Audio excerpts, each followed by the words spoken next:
Alright, welcome back to Fungi I Find. So in today's video we're going to be talking about outdoor mushroom log cultivation, and I'm going to be going over a really simple method to inoculate a lot of logs all at once using spent substrate blocks. So these are the blocks that we grow oyster mushrooms on. You get 2 crops out of them and then they're usually composted, and we're going to utilize them today to inoculate this wood in a bed method like this. So first thing you want to do is select a nice location where you're going to have these mushroom blocks incubating. Depending on the species, it's going to be anywhere from 6 months to 2 years before you see fruit.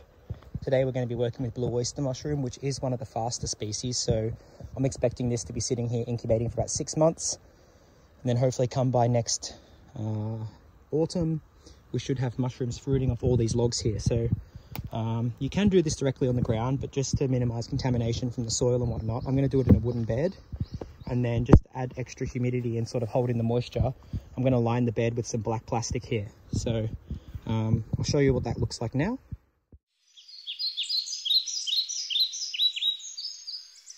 Alright, so the bed's all lined now, and I've made it a little bit extra long, so once all the logs are piled up in there, I can then fold the plastic over the top. And that's just going to mimic a high humidity environment, which the mycelium will love to thrive in while it grows and eats into the wood. So the next step is dealing with the wood. So this is the wood that we're working with today. This is a poplar tree, which is really good for growing oyster mushrooms on, as it's a softer wood than, say, the eucalyptus and the blackwood acacia that we have here. When you fell a tree or you pick up some limbs on the ground, you usually want to let them rest for 4 to 6 weeks to let the wood dry out a little bit. Now, I've let this rest for about 2.5 months, which is a little bit too long.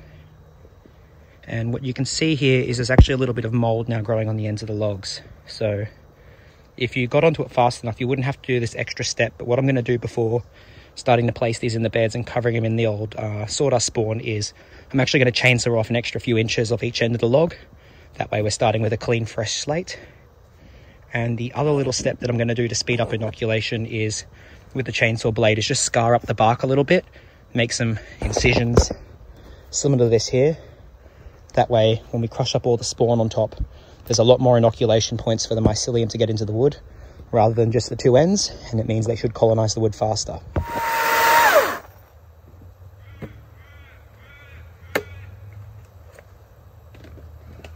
So, you see one, you've seen them all, but basically I've now cut the ends off both logs, and I've scarred up the log here so that the sawdust substrate, once it goes on top, will be able to penetrate the wood nice and easy. So I'll smash out the rest of them and we'll get to the next step. So I've nearly finished the bottom row, and I've got these, well, there's one left now, but these 2 eastern yellow robins. There's the other one there. Just playing around next to me as I chainsaw up these logs, but you get the rough idea that I'm basically cutting the ends off, playing a bit of Tetris, and then scarring them up. And then I'll do maybe 1, 2 more logs, and then we'll get some old spawn bags from in here and start spawning.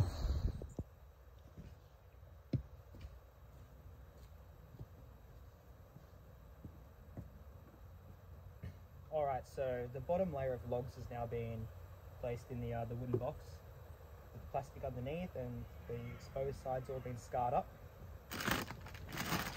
And I have these spent blue oyster blocks which have had 2 or more flushes and are ready to be composted, but the mycelium is still alive. The problem is they've just run out of nutrition to keep eating or growing, so if we give this mycelium a fresh start and provide it some more wood to eat, in theory it should start eating into this wood, start colonizing it, and then in about 6 months or so we should have some more mushrooms growing from these logs. So you can see there's still a bit of energy left in these blocks. They like to fruit from anywhere they can, and we're just simply gonna first I'm going to spray my hands. You can wear gloves. I deal with isopropyl enough that my hands don't seem to dry out that badly, but just in case they're slightly contaminated.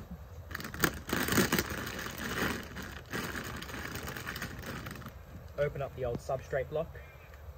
Remove any old fruiting matter mass from the top, as that's just something that can go bad and mouldy. We just want to be left with the sort of sawdusty substrate. It can be pretty rough with this process. It's all sort of low-tech outdoor cultivation.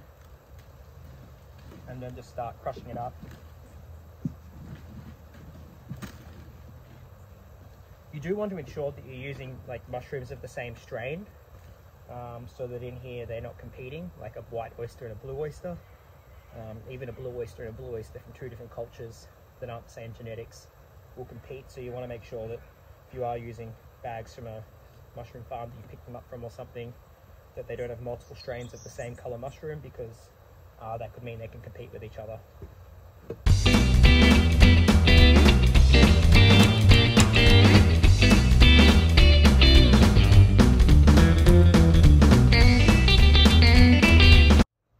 Alright, so this is how it looks after spawning the first layer. We've just loosely broken all this sawdust up on top. We're not compacting it or anything, as the mycelium does like to breathe, and the harder you have it compacted, the harder it is for the mycelium to breathe. But we're just making sure we've got all the cut ends exposed, all the scarred bit exposed. And now with my remaining logs here, I'm going to continue the process, chainsaw the ends off those, scar them up, place them on top, and then we're going to spawn another casing layer on top, before then covering it with plastic to hold in the humidity and stop other sort of contaminants and fungi growing in there. All right, so second layer of logs are all put on. This time I've put all the scarred wood facing down, so it's like a big mycelium sandwich, but I'll top it up with some mycelium spent blocks on top as well to try and get these new freshly cut bits all with contact points with the sawdust, and then it's just a matter of sealing it over. And I'll check back in a little bit of time and decide then if I'm going to add some water on top just to keep the humidity up, or if it's... I think there's honestly enough moisture in these blocks that it's going to be moist enough, but we'll assess that coming into summer as well, whether it needs some extra care. Okay, so our final casing layer of substrate has now been placed on top. Over the next few weeks, I'll probably add a couple more blocks to break up on top as they come out of my grow site. I'll just crush them up on here instead of composting them, just to add some extra casing. But for now, it's just a matter of, zoom out a bit. It's going to cover it up to maintain a nice high humidity. So we'll bring this side in, and then this side in.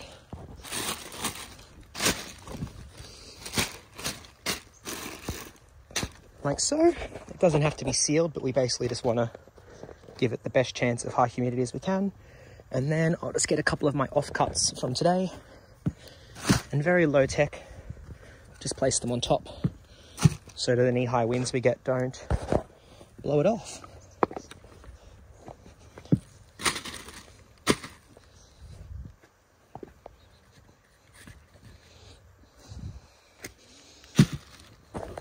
So that's the general premise.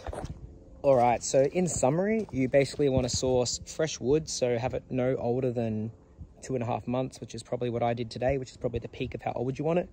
4 to 6 weeks is ideal.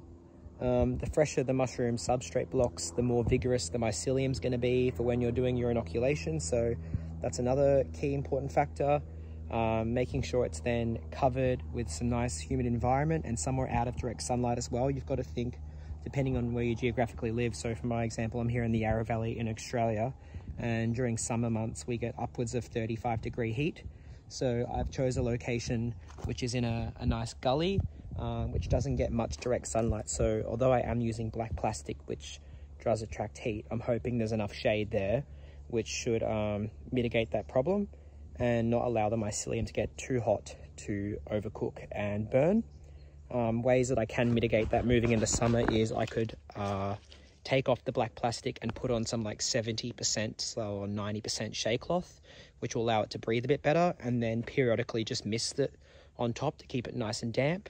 But if you live in a climate which is colder than here, then that's probably not necessary, but you just kind of want to think that the mycelium doesn't really want to get over 30 degrees. With some species, they don't even want to get over 25 degrees. So I'm going to try to keep mine below 25 degrees, to be honest. But if you have a really hot day, you just sort of got to come and go and treat it as the day comes. But for the next few months, we're going to be okay, as we're just sort of heading into spring here. And then come summer, I'll reassess how hot it gets in the grow site and change plan as according to the weather. So yeah, if you enjoyed the video, like and subscribe. It really helps a lot with the new channel, and I'm going to have a lot more growing videos coming forward with mushroom totems or log stacks, growing with dowels, more foraging videos. We're heading into the morel season at the moment, so I'm going to have some morel foraging videos, and at the moment I'm just heading out into the bush to film another video of a very special rare mushroom I found the other day, the mauve splitting waxcap, which isn't classed as rare, but I've been in the bush for a couple of years now and this is my first one I've ever found, so I'm just heading back with my camera at the moment to get some high quality photos. So if you enjoyed this video, check out the next one, and thanks for watching.